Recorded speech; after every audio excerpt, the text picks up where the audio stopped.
పిల్లలకి కొంచెం బెల్లం వేసి కాకరకాయ చేసి పెడితే చాలా బాగుంటుందండి. ఫస్ట్ కాకరకాయలని తీసుకొని, కాకరకాయలు సహజంగానే కొంచెం చేదుగా ఉంటాయి. ఫస్ట్ ఒక బౌల్ కూడా తీసుకుందాం.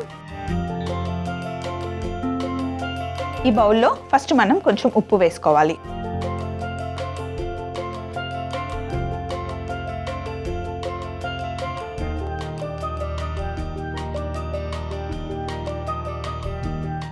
నీళ్లు పోసుకోవాలి.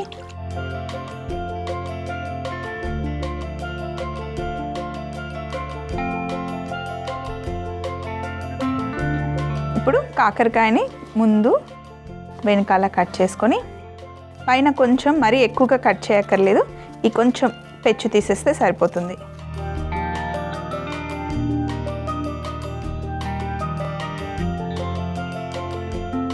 ఇలా కొంచెం పైన పెచ్చు తీసేయాలి,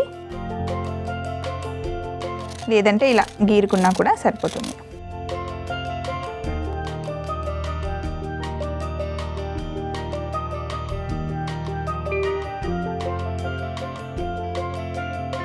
ఇలా పైన పెచ్చు తీసుకున్న తర్వాత ఇప్పుడు ఇలా మధ్యలో ఉన్న గింజలు తీసేసుకోవాలి.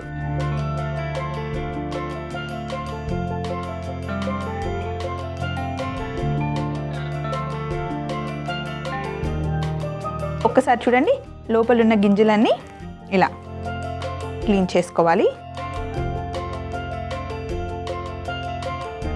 ఇలా లోపల ఉన్న గింజలన్నీ తీసేసుకున్న తర్వాత ఫస్ట్ ఒక్కసారి చాపింగ్ బోర్డ్ మీద ఉన్న ఈ తుక్కంతా తీసేసుకొని కాకరకాయలు కట్ చేసుకుందాం. ఇప్పుడు కాకరకాయని మనం కట్ చేసుకోవాలి. ఫస్ట్ పొయ్యి మీద ప్యాన్ పెట్టేస్తే, ప్యాన్ పెట్టి అందులో ఉల్లిపాయలు వేస్తే అవి వేగుతూ ఉంటాయి కదా. స్టవ్ ఆన్ చేసి ఇందులో నూనె,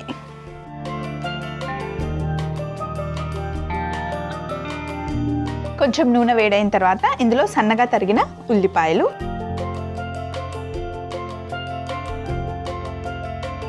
అలాగే ఉప్పు,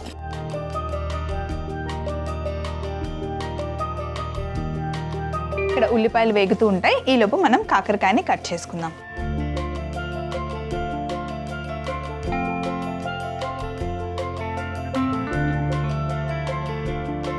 ఇలా రౌండ్గా కట్ చేసుకున్న కాకరకాయలని మనం ఉప్పు కలిపి పెట్టుకున్నాం కదా నీళ్ళు, అందులో వేసేసుకోవాలి.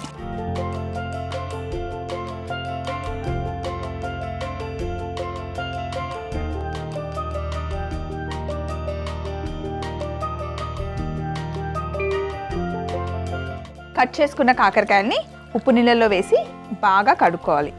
ఇలా చేయడం వల్ల కాకరకాయలో ఉన్న చేదంతా పోతుంది. ఇలా కడుక్కున్న కాకరకాయని ఇప్పుడు మనం వేగుతున్న ఉల్లిపాయ దాంట్లో వేసుకోవాలి. స్పందన్ గారు,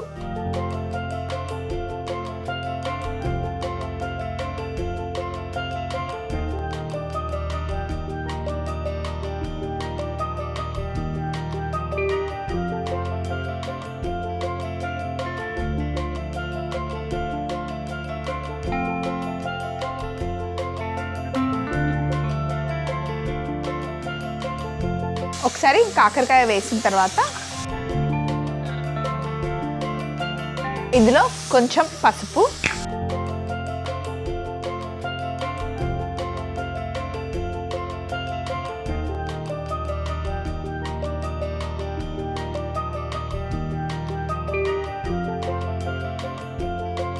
వేసి ఒక్కసారి కలుపుకొని ఒక 2 నిమిషాలు మూత పెడితే చక్కగా కాకరకాయ నూనెలో వేగుతుందన్నమాట.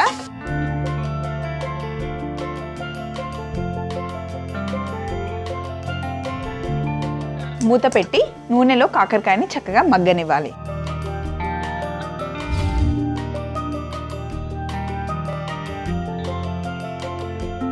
కాకరకాయ చక్కగా వేగింది. ఇలా మంచి కలర్ వచ్చే వరకు వేయించుకోవాలి స్పందన్ గారు. ఇప్పుడు మనం ఇందులో కారం, పిల్లల కోసం చేస్తున్నాం కాబట్టి కొంచెమే కారం,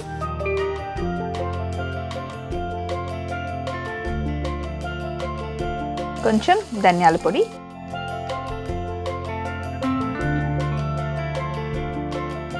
కారం ధనియాల పొడి వేసి ఒక్కసారి కలుపుకోవాలి. కలుపుకున్న తర్వాత ఇందులో చింతపండు గుజ్జు వేసుకోవాలి.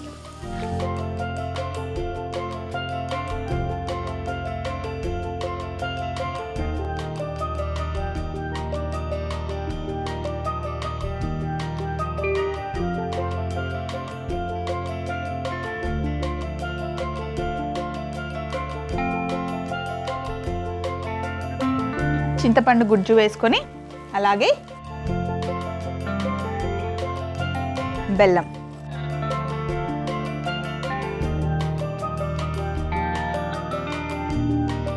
3 స్పూన్ల బెల్లం,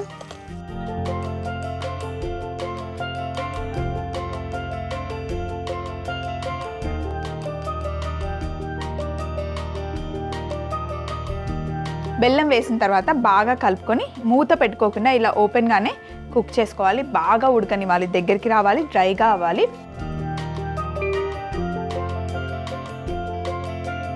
ఇది ఉడుకుతూ ఉన్నప్పుడు మధ్య మధ్యలో కలుపుతూ ఉండాలి, లేదంటే కింద అంటుకుపోతుంది. మనం స్వీట్ వేసాం కాబట్టి అంటుకుపోతూ ఉంటుంది. ఇలా మధ్య మధ్యలో కలుపుతూ ఉండాలి. ఇలా స్పందన్ గారు దగ్గరకు వచ్చేయాలి, మొత్తం ఫ్రై అవ్వాలి. లోపలున్న నూనె అంతా బయటకు వచ్చే వరకు ఫ్రై చేసుకోవాలన్నమాట. చూడండి, మనకు తెలుస్తూ ఉంది కదా, ఆయిల్ బయటకు వచ్చేసింది. మంట చిన్నగా పెట్టేసి మనం వడ్డించుకునే బౌల్ తెచ్చుకుందాం. అలాగే ఇక్కడ ఉన్నవన్నీ వెనకాల పెట్టేసుకుందాం.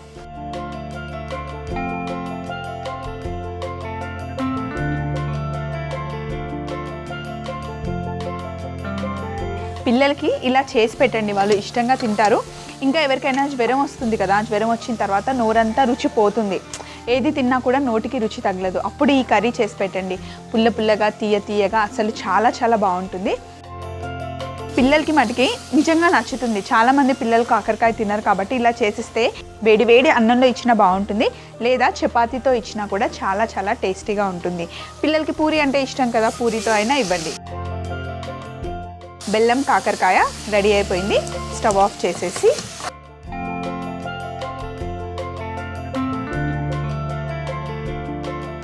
బౌల్లో వేసేసుకున్నాం.